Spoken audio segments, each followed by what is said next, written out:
نحمده ونصلی علی رسولہ الکریم، اما بعد۔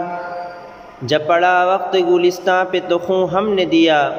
جب پڑا وقت گلستاں پہ تو خوں ہم نے دیا، جب بہار آئی تو کہتے ہیں تیرا کام نہیں۔ حضرات، دانشوران قوم و ملت، آج میں اس عظیم الشان اجلاس میں جنگ آزادی میں مسلمانوں کی قربانیاں کے عنوان پر کچھ دیر لب کشائی کرنے جا رہا ہوں۔ اگر آپ کی توجہات رہیں تو انشاءاللہ تاریخ کے ایسے ابواب کھولوں گا کہ جنگ آزادی کی سچی اور حقیقی تاریخ اور مجاہدین کی صحیح صورتیں ابھر کر سامنے آ جائیں گی۔ حالانکہ اس دور میں جنگ آزادی کی حقیقی تاریخ فراموش کی جا رہی ہے، مسلمانوں کی قربانیوں کو ملیہ میٹ کیا جا رہا ہے، علماء کرام کی قربانیوں پر بدنما داغ لگایا جا رہا ہے، اور ایسی نازیبہ حرکت کرنے والے وہ لوگ ہیں جن کی تاریخ غداری سے لبریز ہے، جن کی تخریب کاریوں سے ہمارا ملک عزیز کرا رہا ہے۔ یہاں کے باشندوں کا سکون غارت ہو گیا ہے، یہاں کے اندلیبوں پر مردنی چھائی ہوئی ہے۔ حقیقت تو یہ ہے، میرے ہی لہو پر گزر اوقات کرو ہو، میرے ہی لہو پر گزر اوقات کرو ہو، مجھ سے ہی امیروں کی طرح بات کرو ہو۔ ملت اسلامیہ کے غیور اور باحمیت فرزندوں، مسلمان ہی وہ قوم ہے جس نے اس ملک پر دست درازی کرنے والے ظالموں کو کبھی معاف نہیں کیا۔ جب بھی اس ملک کی عظمت کو تاراج کرنے والے اس ملک کی طرف متوجہ ہوئے تو سب سے پہلے جس قوم نے جان کی بازی لگا کر وطن کی حفاظت و صیانت کی ذمہ داری کو نبھایا ہے وہ قوم مسلم ہی ہے، چونکہ وقت کی تنگ دامانی ہے، ورنہ اس ملک میں مسلمانوں کی آمد کی روشن تاریخ سے شروع کر کے آج کے واقعات کو بیان کر کے میں بتاتا کہ یہ ہے ہماری وفاداری کی داستانیں جو تا قیامت روشن و تابندہ رہیں گی۔ حاضرین محترم، ہندوستان میں تحریک آزادی کی بنیاد رکھنے والے حضرت شاہ عبدالعزیز محدث دہلوی رحمۃ اللہ علیہ، جنہوں نے سب سے پہلے انگریزوں کی ناپاک قدم کی خطرناکیوں کو محسوس کیا تھا اور اپنے لوگوں کو ان کے مقابلے کے لیے آمادہ کیا تھا، اس لیے میں تاریخ کا ادنا طالب علم ہونے کی بنا پر یہ کہنے کی جرأت رکھتا ہوں کہ سن 1757 میں بنگال کی سرزمین سے ابھرنے والے مجاہد آزادی نواب سراج الدولہ رحمۃ اللہ علیہ اور میسور سے ابھر کر جہاد آزادی کی صدا لگانے والے بطل جلیل مجاہد آزادی سلطان ٹیپو شہید رحمۃ اللہ علیہ کا میدان میں قدم رکھنا حضرت مسند الہند محدث جلیل شاہ ولی اللہ محدث دہلوی رحمۃ اللہ علیہ کی دینی رہنمائی کا نتیجہ ہے۔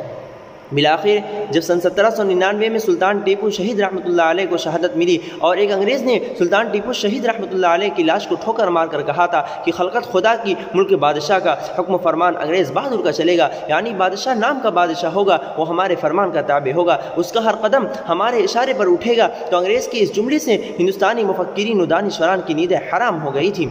علماء کرام نے اس کے اس جملے کی خطرناکیوں کو محسوس کر لیا تھا اور ہر طرف بے چینی اضطراب کا ماحول پیدا ہو گیا کہ اب اتنے عزیز غلامی کے دلدل میں چلا گیا تو علماء کی جماعت کے سرخیر محدث جلیل خاندان ولی اللہ کے چشم و چراغ حضرت شاہ عبدالعزیز محدث دہلوی رحمۃ اللہ علیہ نے سن 1803 میں ایک تاریخی فتویٰ دیا کہ آج سے ہمارا ملک ہندوستان غلام ہو چکا ہے،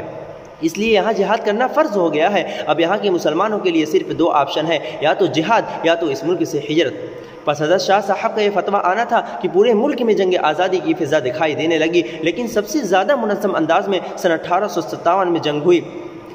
ملک کے مختلف حصوں میں وطن کی آزادی کا مارکہ گرم ہونے لگا۔ انہی مارکوں میں سے ایک مارکہ شاملی کے میدان میں پیش آیا جس کی قیادت سید الطائفہ حضرت حاجی امداد اللہ مہاجر مکی رحمۃ اللہ علیہ کر رہے تھے، اور ان کی معاونت حجت الاسلام حضرت مولانا محمد قاسم نانوتوی رحمۃ اللہ علیہ، فقیہ النفس حضرت مولانا رشید احمد گنگوئی رحمۃ اللہ علیہ کر رہے تھے۔ اس جنگ میں حضرت حافظ دامن صاحب شہید ہوئے۔ حقیقت تو یہ ہے کہ سن 1857 کی جنگ آزادی میں علماء کرام کو جن مراحل سے گزرنا پڑا ان کے ذکر سے بھی کلیجہ منہ کو آتا ہے۔ تڑپ تڑپ کے گلے مل رہے تھے خنجر سے،